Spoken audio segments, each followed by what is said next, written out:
So I'm back here at this 2015 Hellcat, and they called me in to recharge it now. But remember, this one has altered air conditioning. It's not original.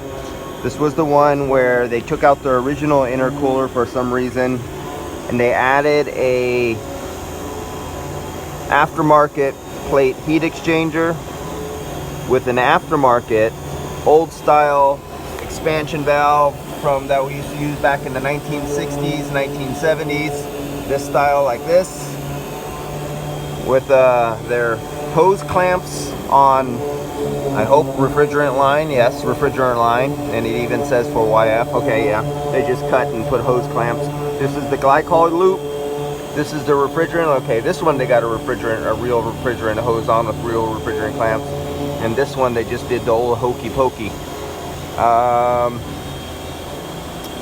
So this is what I'll be working on, and I guess maybe I gotta look at mine at home, because I think I have one of these units at home from a wrecked hellcat. I have the pump.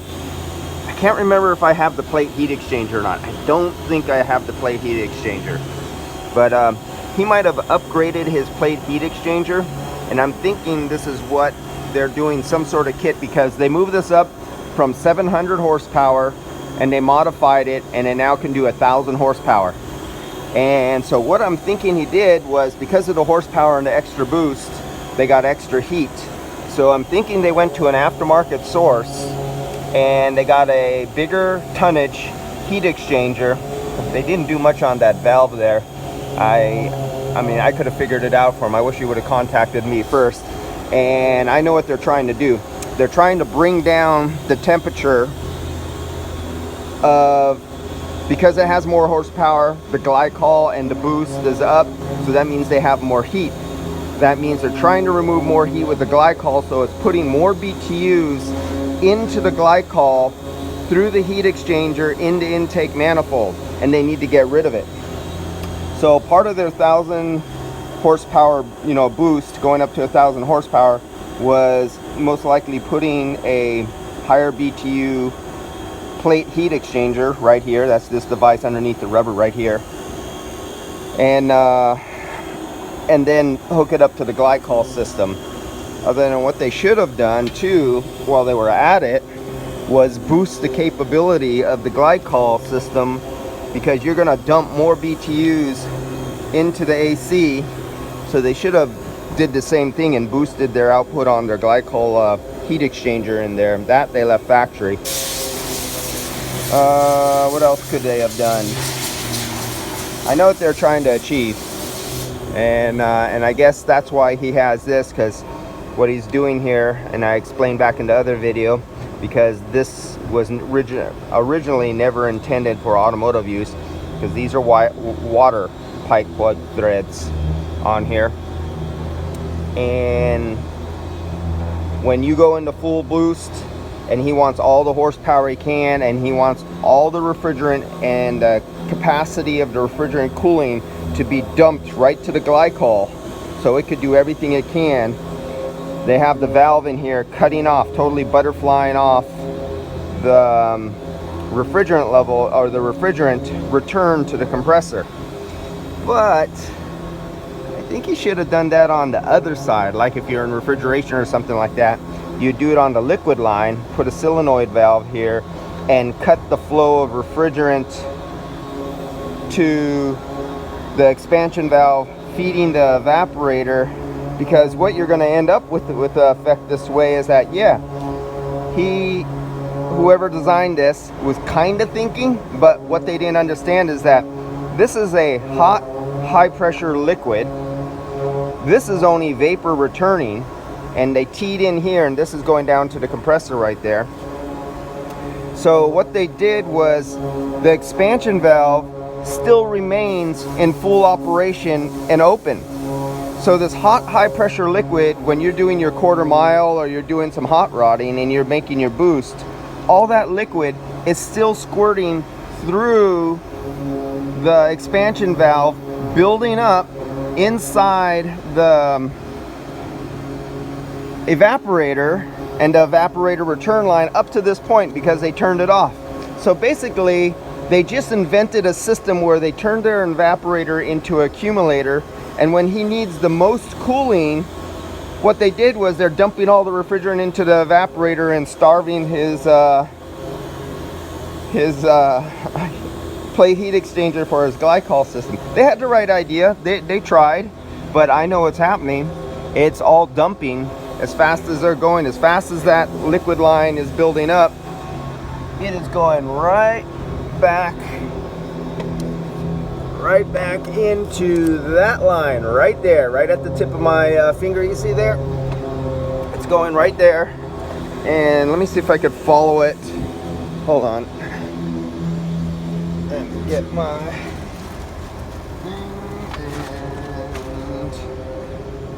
Sorry guys, I'm looking for my laser glasses. Shoot, where did I put my laser glass? Oh, there it is. I want to look at this with my eyes, but I gotta have protective glasses on here. Okay, so if you can see the little dot, so here's our high side line, and we're following that line right there. There's my fitting right there, and the line is going down there. Then the line drops right in to that heat exchanger. So that's an internal heat exchanger. That's the suction line. But then the hot gas goes on the outside, travels on the outside through a bunch of tubes. It gets subcooled, and it's going all the way back there, and then it's turning around and it's coming back. And if you could see where it makes a U-turn right there, and it comes up and it's coming back. Now you can see the suction line right there. That's the part that comes out of the evaporator from the wall.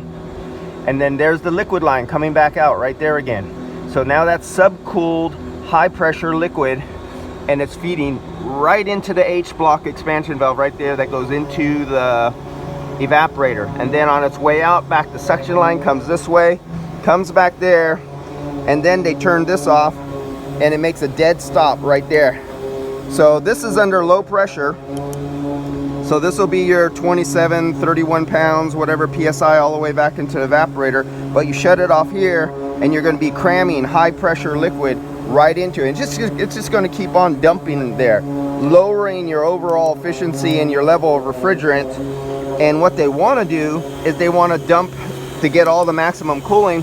Here's the expansion valve. This is the liquid line back from, this is where they tee into it. Back from, I think right there. That's the, is that it? Yeah. So this is the condenser. The top one is from the compressor. That's the, is that it? These damn things, no, they got it down here. That's the one coming from there. This is the one right here. I have my clamp on. I forgot about it. So that's my clamp there, and that's the line going back there.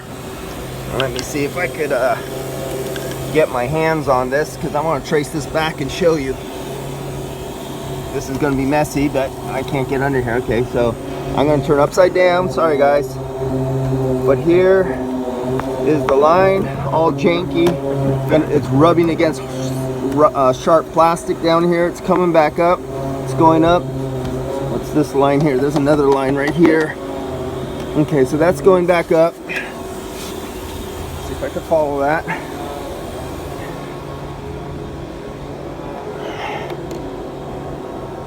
Okay, there we go.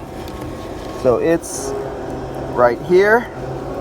I think that's the jankiest line I can find. Yep, going right there. Coming here. Wait a minute, that's backwards. No, I must not have that. We're having a problem. That must... I really can't follow this by hand. It's really hard. Okay, there's my hand. I got my hand on... I'm moving something.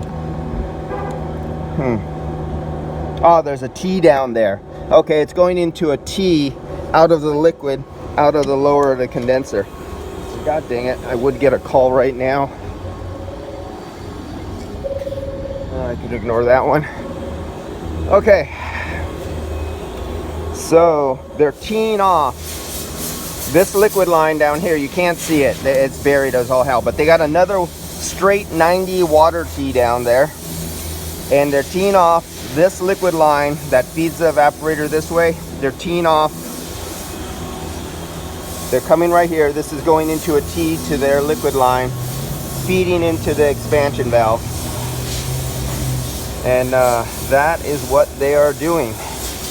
But basically, this expansion valve is choking and starving. It's getting gas. Because as soon as they close this, when he goes full throttle and the boost comes up here and they want to cool that hot air, this cuts off and all his liquid starts dumping into his evaporator and turning into a accumulator and just starves his system of refrigerant. And let's see what else he got going on here. So I see the capillary tube, and the capillary tube is going, I can't find where they're metering for the superheat for the expansion valve.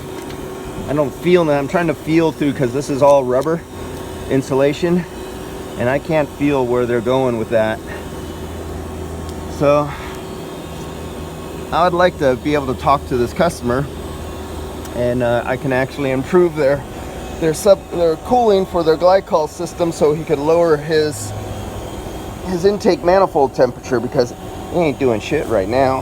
I wonder how much he was charged for that. All right, so that's how that system works. And since this is, I guess, the big dog, who is the 6.4, we got 1.5 pounds of YF refrigerant. And I'll go off that and we'll see what happens. They're the ones who modified it. But, yep. Let's see what happens after I charge it up. Okay, so we got a 1,000 horsepower Hellcat that was boosted from 700 horsepower to 1,000. And we have a glycol loop system down there that is actually just passing gas instead of metering high pressure liquid. All right, see you guys, catch you on the next one on this one after I charge it up.